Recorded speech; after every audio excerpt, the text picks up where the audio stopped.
guys, my name is Chloe, welcome back to my channel, and today I'm going to be talking about all of the books that I read in February. Now, I honestly couldn't believe how many books I read in February. I read a total of 8 books because I don't remember reading most of these in February. February went by so quickly, I felt like I had read at least some of these in January, but here we are. Saying that, 2 of those books I did already start in January, and then 2 of the books on this list are short stories, so they're really short. They're like 30-40 pages.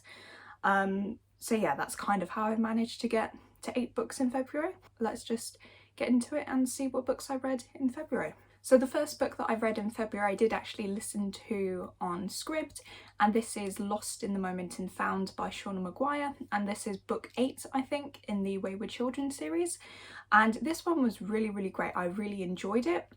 This is one of the books where you are introduced to a new character for the most part. She has like made cameos in the previous books, but this is where you learn Auntie's or Antoinette's story of her going through her door and finding her world. And yeah, it was really interesting. This one is probably one of the saddest installments. There were some heavy topics explored in this book, and I'd say, I know they were all kind of dark in a way, but this one was kind of like real. Like it explored death and grief, but also forms of abuse as well. She goes through some quite horrible things as a child, and yeah, so she decides to run away and you just follow her as she finds her world, and I really enjoyed this one. Overall I gave it a 4.5, so not quite a 5-star read, but I found with this series, like, I usually give the 5-star books to the books that have my favourite characters in. Like, my favourite is still Jack, so anytime she's in a book I guarantee that one will be 5 stars. But yeah, I really like the world building that this installment added. You get to learn more about the doors and how they work, which was really interesting. That was probably one of my favourite things about this. And also the world that she goes into is quite unique because it's, I don't want to say too much, but it isn't just one door into a world. She actually gets to explore multiple doors and things, so that was quite interesting as well. And yeah, overall it was just a really enjoyable read, and I'm looking forward to the next instalment as always. The next book I read also on Scribd, but this time as an ebook, and this was A Wizard's Guide to Defensive Bacon by Kingfisher. And unfortunately this one was a bit of a disappointment for me. I still enjoyed it, I still gave it a 3.5 rating overall, but considering Nettle and Bone by Kingfisher is like one of my all-time favourite books now, I was quite disappointed by this one. But yeah, I'm still going to be reading all of her backlist because I've read synopses for a lot of her books and they all sound very different. So I feel like it's going to be a hit or miss type of scenario with me. Like, there's going to be ones that I really love and enjoy, and I've got a feeling they're going to be more of the high fantasy ones, more like fairy tales and things like Nettle and Bone, and some of them I will just find average or maybe not enjoy at all. We'll see. I'm only just starting out. But anyway, A Wizard's Guide to Defensive Bacon is a really cosy story, and we get to follow Mona, who works at her aunt's bakery, and one day she wakes up and there's a dead girl in the bakery, and obviously she panics, and yeah, she kind of gets herself into some trouble because she's also a magic user and there is some prejudice against magic users in her world. So yeah, you basically follow her as she wants to investigate this murder, but also she has to run away to protect her family because she's being tracked down for being a magic user, and you just get to see her interact with other people that have magical abilities, working with people who don't have abilities.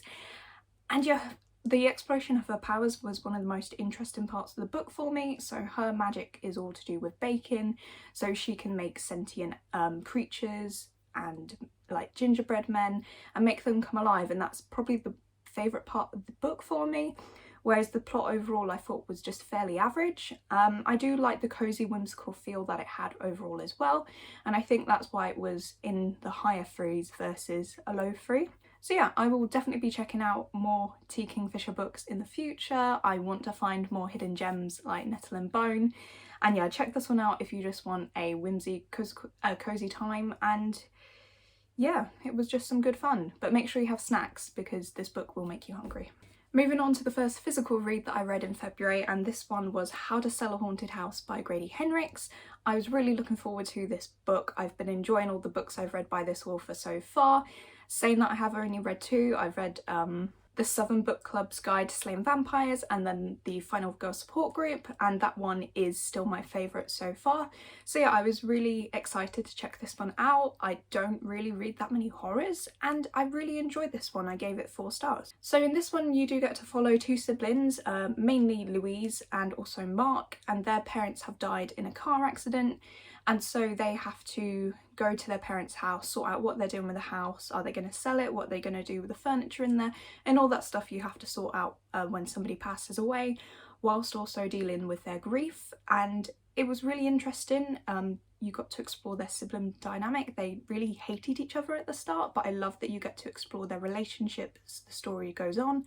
And also you get to find out more family secrets and things like that as they start to uncover weird things about the house and things going on there.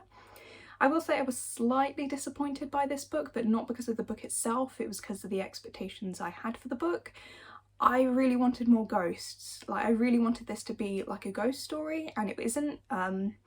It's not really spoilers because you get introduced to the characters pretty early on, but yeah, this one does feature creepy dolls and puppets quite a lot, so if you really find that too too scary, don't pick this one up. There's also elements of gore and your usual horror things like that in here as well.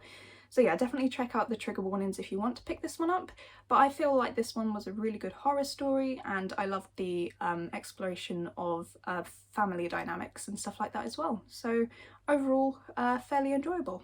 The next book I read in February was probably the most traumatizing book I have read in a while, maybe, I'm gonna say, although saying that, the first book was kind of upsetting. And this one is Lord of Shadows by Cassandra Clare. This is book 2 in the Dark Artifices series, and yeah, this one, a lot happens in this one, and mostly towards the end. If you've read this one, I'm sure you know. But yeah, I really enjoyed this one. It did get a 5-star. I thought it was going to be a 4.5, but the last quarter really boosted up for me. I was not expecting everything to go down, and I'm both scared and excited to pick up the next instalment in this book. I don't think I can say too much about this book because it's a sequel, so I don't want to spoil anything, but as with most of the Shadowhunter books, I really enjoyed the cameos that we got to see from other characters in previous series. So you get to meet Clare and Jace, Alec and Magnus, they're in these books again, that's really cool. And yeah, overall I just really loved the character development of the characters we got to see during this one. I didn't enjoy this one quite as much as book 1, I still loved Lady Midnight a lot more, but this one was good. And yeah, as I said, I am equally parts excited and scared to get to Queen of Shadows? Queen of Air in Darkness, and yeah, I'll be reading that one in March, so yay. The next book I read in February was the complete opposite, although it did have its sad moments, and that one was Amari and the Night Brothers by B.B. Alston. This one is a urban fantasy middle grade mystery kind of story, and I really enjoyed this one. It got a 4.5. It didn't quite get a 5-star for me, and I think that's mainly because of me. I don't read that many middle grades, and my all-time favourite middle grade so far has been the Nevermore series, and there were little bits in this that just reminded me of that series, and I couldn't help but compare the two in my head, and obviously I prefer Nevermore, so that's the only reason this didn't get a 5. But yeah, I'm excited to jump into the sequel and looking forward to all of that character development we're going to see. But anyway, I should probably let you know a little bit about the book. So in this book we follow Amari, and her brother Quentin has been missing for a while, and she's going through some rough times at home. She is being bullied by the people in her class because they're absolutely awful, and yeah, things aren't good.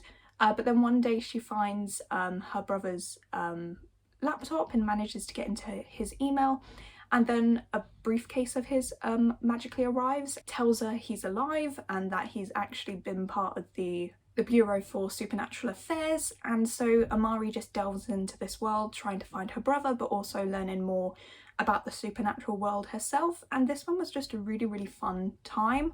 I loved the world building in this book. It was really interesting to me that the kind of like the history in this world was based on some of the classical characters in fiction we see today. So Vladimir, inspired by Dracula. Then you get Van Helsing as well, or Helsing, and Moreau is in this as well. So inspired by some of the classical books that we have today. I found that component really interesting. I really loved the humour throughout this book. There were quite a few bits in this that really made me chuckle, but this book also managed to shock me. There are quite a few twists throughout this book. A couple of them I did suspect, but most of them I was absolutely shocked by. And yeah, the characters are just great. My favourite character I think was Magnus in this. He was a really good mentor kind of character, and kind of cool, kind of grouchy. But also the also the sentient elevators were kind of amusing and completely unexpected. And yeah, if anything, I'd say if you're intrigued by that, pick up the book. There's going to be something in here that you weren't expecting. There was plenty of that in there for me. And yeah, overall, I'm just really glad that I don't have to wait for the sequel. Some things happened in the end that I just want to know more about. I have more questions now than answers, and I want to pick up the sequel, and hopefully I will get to that one in March as well.